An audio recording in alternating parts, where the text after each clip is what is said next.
जी sir, आपसे ये पूछना चाहते हैं कुछ सवाल कि 2024 का लोकसभा का इलेक्शन आ रहा है जी। ठीक है जी, और मोदी जी ने 400 सीट पार ले जाने का लक्ष्य रखा है, तो आप एनडीए 400 पार कर रखा है। मोदी जी अकेला बीजेपी नहीं रखा है। समझिए, उनका वो एनडीए के नेतृत्व है। हाँ, है ना जी? एनडीए 400 पार का है सर, एनडीए का नेतृत्व है। हाँ। अगर वो बोलते हैं तो एनडीए का मतलब, उनका मतलब एनडीए ही होता है। हाँ, हाँ। ठीक है जी, उनका कहने का मतलब है कि हाँ। एनडीए 400 पार जा रहा है। हाँ। और इंडिया गठबंधन उनको रोक नहीं पा रहा। तो आपको क्या लगता है कि इंडिया गठबंधन वाकई में रोक ही नहीं पाएगा, या उनको अब की बार सीटें कम आ सकती है? नहीं, इंडिया गठबंधन अभी रोक नहीं सकता है, क्योंकि इंडिया गठबंधन के पास कोई चेहरा नहीं है। अच्छा। सबसे बड़ी बात तब होती है, देखिए स्टेट का जब चुनाव होता है तो लोग विधानसभा को कैंडिडेट को देख के चुनाव में वोट करता है, लेकिन जब लोकसभा का चुनाव होता है तो लोग देश को देखता है कि हमारी देश की स्थिति क्या है। आज सबसे पहले अब फॉरेन में जब जाते थे तो हमारे प्रधानमंत्री ऐसे खड़े होते थे पीछे से। आज हमारे प्रधानमंत्री ऐसे करके जाते हैं सामने से, और पीछे पीछे वहाँ का राष्ट्रपति आके अमेरिका का और राष्ट्रपति का पीछे से आके मिलता, कहता है आपसे मिलना चाहते हैं। तो ये भारत का स्वाभिमान बढ़ा है पूरे दुनिया में। एक देश के राष्ट्रपति ने तो उनके पैर भी छुए। हाँ, मोदी जी के। हाँ, वो एक देश के राष्ट्रपति। सोचिए आज हमारी कितनी पॉपुलैरिटी है और इंडिया का कितना सम्मान बढ़ा कि दूसरे देश का राष्ट्रपति हमारे प्रधानमंत्री का पैर छू रहे हैं। बहुत बड़ी बात। आज इकोनॉमिक की बात होती है कि इतना गिर गया, ये हो गया, इतना महंगाई हो गया, लेकिन कांग्रेस ने हमको जब दिया था उस टाइम 4.25% था। आज कम से कम इतनी बड़ी कोरोना होने के बाद भी हम 6.5% 7% जा रहे हैं। अगले साल होते होते पहले हमारे 10वां नंबर था, 11वां नंबर था, 11वां नंबर। हाँ जी, पूरे वर्ल्ड में। आज हमारी स्थिति ये है कि हम चौथे 5वें नंबर पर हैं और तीसरे नंबर पर आने वाले हैं आजकल। सर, आपको एक वक्तव्य बताता हूँ। पी चिदम्बरम ने लोकसभा लोकसभा के सदन में खड़े होके बोला था कि आज हम 11वें नंबर पे हैं और हमारा लक्ष्य है कि 2024 तक मतलब 30 साल बाद हम लोग जो है तीसरी महाशक्ति बनेंगे दुनिया की।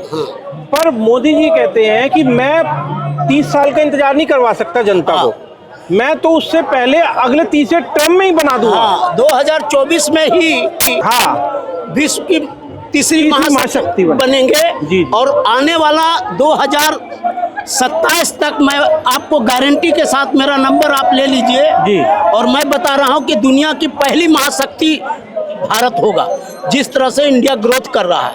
रहा मोदी जी को आपने कहा कि 400 पार करेंगे, तो आपको हम बताते हैं कि पूरा तमिलनाडु में अंडर करंट है। मोदी जी 12 से 14 सीट जीतेंगे तमिलनाडु में। अच्छा जी, मतलब साउथ में आपको मैं बता रहा हूं कि मोदी जी का वो स्थिति है कि कर्नाटका में जो 25 है वो 25 रिटर्न कर रहे हैं। अच्छा। और उसके अलावा तेलंगाना में हम कम से कम 5 अभी दिखा रहा है एग्जिट पोल, लेकिन हम कर रहे हैं 7 से 8 सीट हम जीतेंगे तेलंगाना में। हाँ। अच्छा जी। और 3 से 4 सीट जो हमारी स्थिति है ओरिजिनल, वो 4 सीट हम लोग केरला में जो कभी हम सोच नहीं सकते थे, वहाँ 4 सीट हम जीतेंगे। समझे कि नहीं? उसके अलावा चले जाइए आंध्र प्रदेश। आंध्रा की स्थिति ये है कि अभी बात चल रही है उनका मतलब गठबंधन होने का, इंडिया गठबंधन नहीं टीडीपी से। लेकिन मोदी जी तैयार से नहीं हो रहे हैं, लेकिन इसके बावजूद भी स्थिति यह है कि हम 5 से 7 सीट आंध्रा में भी जीतेंगे। दोनों चाहे टीडीपी हो या वाईएसआर हो, सब ललायत हैं कि मोदी जी से हम गठबंधन करें। अच्छा। लेकिन मोदी जी अभी रुके हुए हैं। हम देखना चाहते हैं क्या स्थिति। अगर मेरा यह स्थिति अकेले रहेगा तो मैं किसी के साथ नहीं करूंगा। अगर चूंकि वाईएसआर ने मोदी जी को बहुत सपोर्ट किया, बहुत बिल पास कराने में राज्यसभा में, इसलिए ये जो है सॉफ्ट कॉर्नर है उनके साथ। लेकिन टीडीपी भी 3 बार अमित शाह जी से आके मिल चुका है कि हमको अपना गठबंधन में आइए, मिलिए। साउथ में आज की तारीख में जो स्थिति है मोदी जी 28 सीट जीते हुए हैं साउथ में, और सब कहता है कांग्रेस कहता है सबसे बड़ी पार्टी नहीं है। बीजेपी 130 सीट जो 6 राज्यों में है, 5 हैं और एक पांडिचेरी में 1 सीट, 130 सीटों पर हमारी जो है स्थिति अच्छी नहीं है, एक कहते हैं विपक्ष वाले। लेकिन हम बताते हैं सबसे बड़ी पार्टी ये 5 राज्य में आज भी बीजेपी है, समझे कि नहीं। और उसके अलावा आने वाला समय में 55 से 60 सीट भारतीय जनता पार्टी 130 में अकेले जीतेगी साउथ में।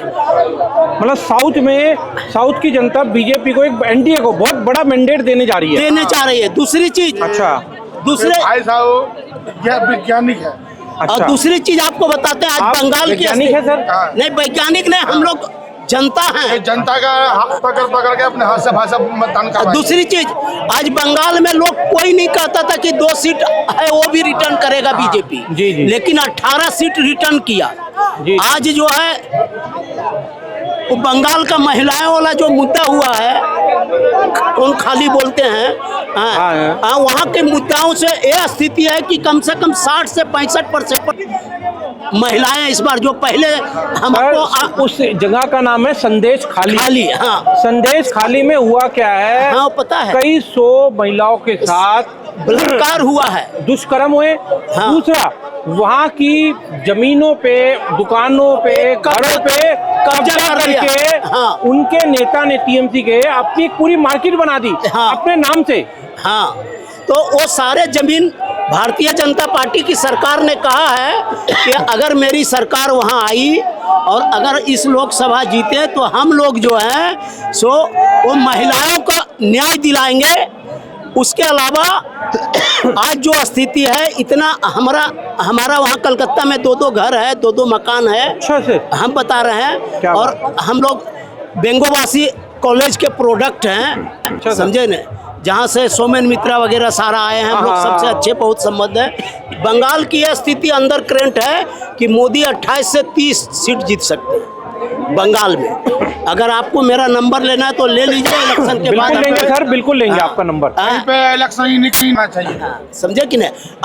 आज विपक्ष में कहीं कोई दम नहीं है। कलकत्ता के टीएमसी के अंदर, टीएमसी की जो ममता बनर्जी है, उन्होंने तो वोट डालने नहीं देती आम जनता को, कैसे वोट डालेंगे वो? इस बार जो है चुनाव आयोग ने मन बनाया है जी कि हर बूथ पर सीआरपीएफ होंगे और तब वोटिंग होगी।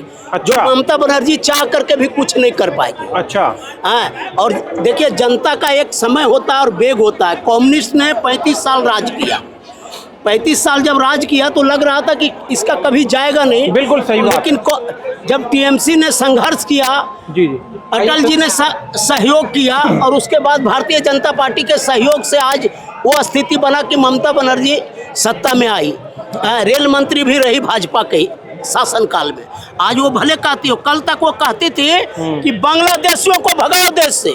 अच्छा। हाँ, ममता का लोकसभा में बयान था, और उसने इसी बिंदु पर सोमनाथ, आज आप ये कहती है अल्लाह के लिए हमें वोट देना, वरना खुदा आपको माफ नहीं करेगा। आप बताइए, ये कोई वो होता है? मतलब देखो, आपकी वहाँ पार्टी, आप एक बार इधर आइए, इधर को आइए ना। वहाँ पे हिंदू है तो 70%। एक चीज मानो, अब तुम उस पर खड़े होके एक बात कह रहे हो कि अल्लाह के लिए आप हमें वोट दो, वरना अल्लाह आपको माफ नहीं करेगा। तो ये क्या चीज है? ये राजनीति। आप एक पार्टी के एक समुदाय के लिए क्यों कह रहे हैं? विशेष जब समुदाय देश को विशेष समुदाय के आप क्यों कह रहे हैं? आपको सबके लिए बात करनी चाहिए ना, लेकिन वहाँ वो विशेष समुदाय के लिए, ये सबसे बड़ी गलत बात है। उनका आप जानते हैं, बीजेपी पे इल्जाम लगाया जाता है, इल्जाम लगाया जाता है, सबका साथ, सबका विकास, सबका विश्वास। बताओ, और वहाँ केवल एक ने किसी हिंदू, मुस्लिम, सिख, ईसाई का बात किया है क्या? और एक बात और कहती है कि हम भी माफ नहीं करेंगे। मतलब खुदा तो माफ करेगा नहीं, लेकिन हम भी माफ नहीं करेंगे। आप बताइए, ये कैसी राजनीति है? आप देखिए, धमकी की राजनीति है कि हम भी माफ नहीं करेंगे। बता, मोदी बातों के हिंदू मुस्लिम के नहीं बात करा तो हिंदू मुस्लिम कैसे कट गया? कहाँ कटा?